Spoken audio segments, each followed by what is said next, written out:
Hello students, welcome ulit sa online tutorial natin. So, continue tayo for problem number 20, 24, tama?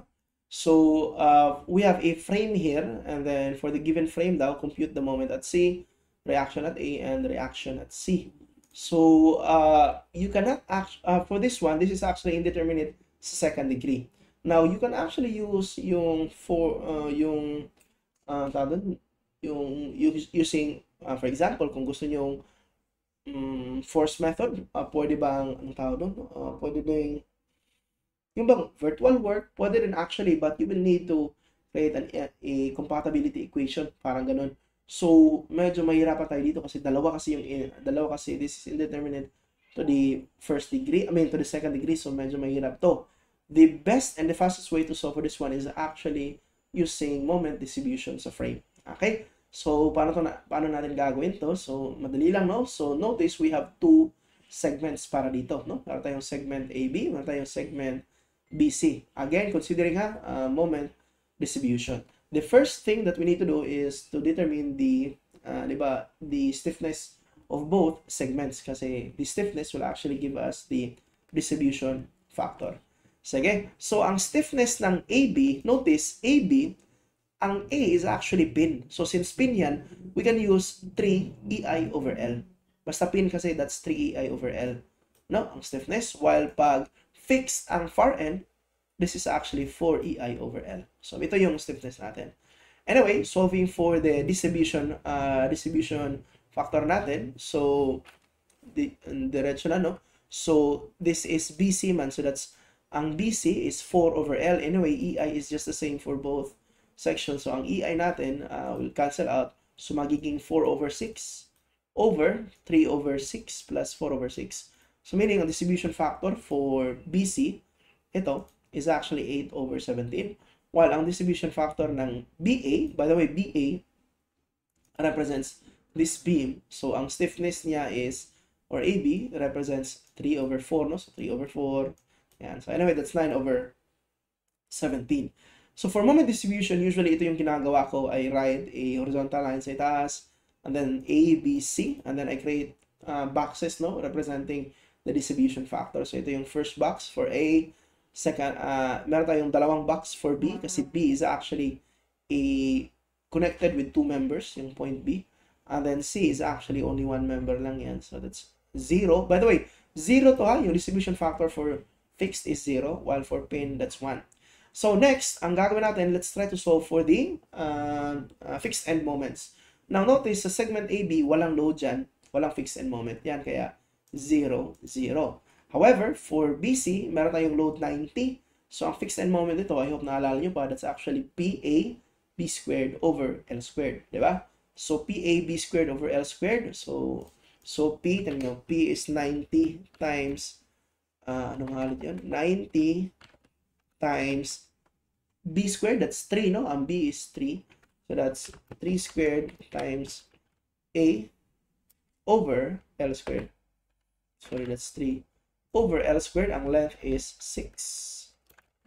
Okay, so our answer is 67.5 for the fixed end moments. Anyway, symmetrical man yan, parehas lang. So, 67.5. Now, take note basta fixed end moments, the other one is negative, the other one is positive. So, anyway, I choose this one negative. So, ang counterclockwise is negative, ang clockwise is positive. Now, next, we need to balance our moments. Notice, sa segment B, okay, or sa point B, sa joint B, notice, unbalanced yan, no? Meron tayong, if you will add the two, meron tayong unbalanced moment na equal sa 67.5.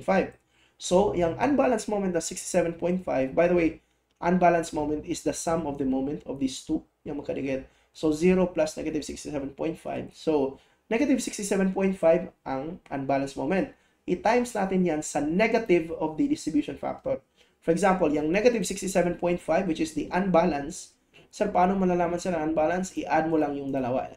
So, negative 67.5 times negative 9 over 17, you will get a positive 35.375. So, tingnan nyo 67.5, but it is negative, times negative 9 over 17. Sir, bakit negative ang 9 over 17? Nakalimutan ko lang ilagay dyan, but distribution factor should be negative, Kailangan kasi natin i-multiply sa negative ng distribution factor. So we have 35.735. So, 35.735. Now, yung isa, yung kabila, yung unbalanced na 67.5, i-multiply natin sa distribution factor na negative 8.17, we will arrive with 31.765. Okay, next, proceed with the carryover moments. Ano yung carryover moments? Simply, parang ilipat mo lang magkabilaan. So, ito, ilipat mo to. This is 31.765 divided by 2. That will be 18.882. I mean, 15.882. Ito naman, if ilipat mo to dito, actually, hindi na kailangan tong ilipat dito since wala dapat tong moment, no? Walang moment dapat to dito kasi this is, ano tawag doon? This is actually a pin support man. Walang moment dyan. So, anyway, pwede na tayo mag-stop sa first pa lang. So, anyway, notice, 0, 0. Balance na, di ba? 0 sa kabila, 0 din dito sa kabila kasi 0 divided by 2 half is 0 man. So, balance na. So, stop ka na.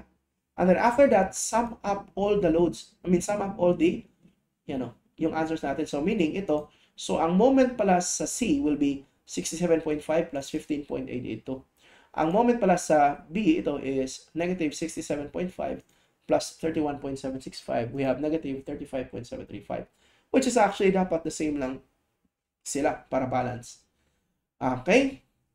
So, yan. Kuha na natin yung sagot. Moment sa C is 83. Again, sir, paano mo nakuha yan? Again nag-add lang tayo. 67, ilagay ko na dito ha.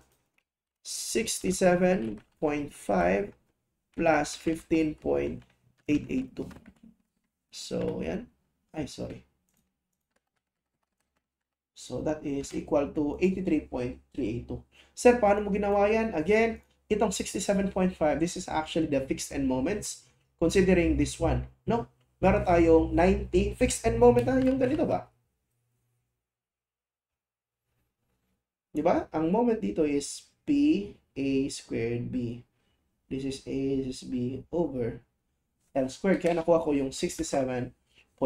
After nyan, ito namang 15.8. Sa carryover moment yan from here, yung 31.76 carryover.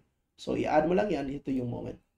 Now, next, what is now the reaction at A? So, to solve for the reaction at A, notice dalawa yung force dito sa A. Merong vertical, meron ding horizontal. So, I think I can solve the horizontal first by considering the moment at BA. Di ba meron akong moment at BA which is 35.75? So, meaning ito yung 35.75 na moment ko. Yan. Okay? So, I can actually solve RAH by summing up moments at B. No? So, summing up moments at B is equal to 0. 37.5 must be equal to RAH times 4. And then, nasolve ko ang RAH to be 8.934. Okay? So, nasolve natin na 8.934 ang RAH. And then, next, to solve for RAV, pwede tayong mag-sum up ng moment dito. Di ba? Nasolve na natin ang MC. Di ba? Nasolve na natin ang MC. So, sum up ka ng moment sa C. Clockwise equals counterclockwise. Ang clockwise will be RAV multiplied by its moment arm na 6. And then plus yung clockwise mismo na moment, which is 83. And then must be equal to the counterclockwise caused by 90. So that's 90 times 3.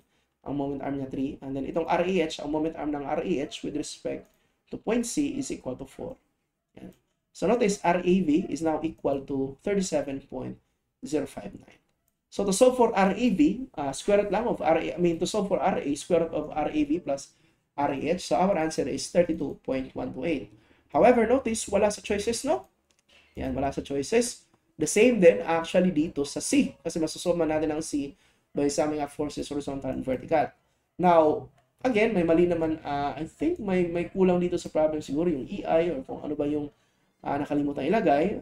But, notice, just to prove you na may mali sa problem, I actually used a software. To solve for the reaction. So, yun, same kami ng reaction no, sa software na ginamit ko. So most probably may mali dito. Siguro this is not a pin. Siguro ruler lang yan. Parang ganyan ha. So i-verify nyo na lang. Anyway, if ever alam nyo na kung saan yung mali sa problem, please comment down below. Notice ang RAH ko is 8.934. Meron lang tayong counting discrepancy. This is 37.07. Ano yung RAV ko? 37.06. Sige. So anyway, I hope naintindihan nyo. This is just very easily to solve using moment distribution method. Sige, so same pa din. If you have any questions or clarifications, please comment down below. Salamat sa panonood and see you sa next video natin. Salamat.